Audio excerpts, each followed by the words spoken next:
ഈ വട്ടമിട്ട് കാണുന്ന ഫോട്ടോയിലുള്ള ആ പെട്ടികൾ അത് ഒരു കാർഗോ ഷിപ്പിൽ നിന്ന് ഉൾക്കടലിൽ വീണതാണ്. അത് കരയിലേക്ക് അടിഞ്ഞു വരാനുള്ള സാധ്യതയുണ്ട്.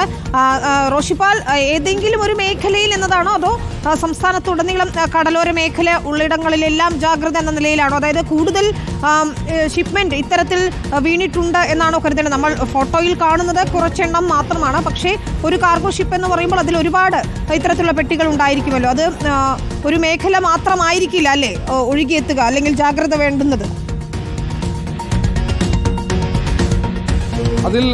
വിനീത, അതിൽ പറയുന്നത് ആ ഷിപ്പിൽ, ചരക്ക് കപ്പലിൽ ഉണ്ടായിരുന്ന ഈ വസ്തുക്കളുടെ അളവ് ഏതാണ്ട് VLSFO ഓയിലാണ്. അത് 367.1 മെട്രിക് ടൺ ഉണ്ടായിരുന്നു. MGO എന്ന മറ്റൊരു രാസവസ്തു, അത് ഓയിൽ തന്നെയാണ്.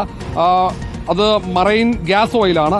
അത് 84.4 മെട്രിക് ടൺ ഈ കപ്പലിൽ ഉണ്ടായിരുന്നു എന്നാണ് പറയുന്നത്. എത്രത്തോളം ഈ ഗ്യാസ് ഓയിലും ഫ്യൂവലും ഒക്കെ കടലിലേക്ക് കലർന്നു എന്ന് വ്യക്തതയില്ല. എന്നാൽ പോലും കോസ്റ്റ് ഗാർഡ് ഒരു പക്ഷേ ഇതുമായി ബന്ധപ്പെട്ട എമർജൻസി മുന്നറിയിപ്പിന് അപ്പുറത്തേക്ക് കൂടുതൽ വിവരങ്ങൾ അല്പസമയത്തിനകം തന്നെ നമുക്ക് ദുരന്ത നിവാരണ വിഭാഗത്തിലൂടെ മാധ്യമങ്ങളിലേക്ക് ലഭ്യമാക്കും എന്നാണ് പ്രതീക്ഷിക്കുന്നത്. ആദ്യഘട്ടത്തിൽ ഇങ്ങനെയുള്ള അറിവുകൾ മാത്രമാണ് ലഭിക്കുന്നത്.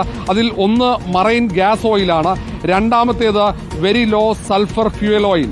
ഈ രണ്ട് ഓയിലുകളും ഈ പറഞ്ഞ ഇന്ധനങ്ങൾ, രണ്ട് തരത്തിലുള്ള ഇന്ധനങ്ങളാണ് കടലിൽ കലർന്നത്. അത് ഒന്ന് കലർന്നതായി ദൃശ്യങ്ങൾ കാണാൻ കഴിയുന്നുണ്ട്.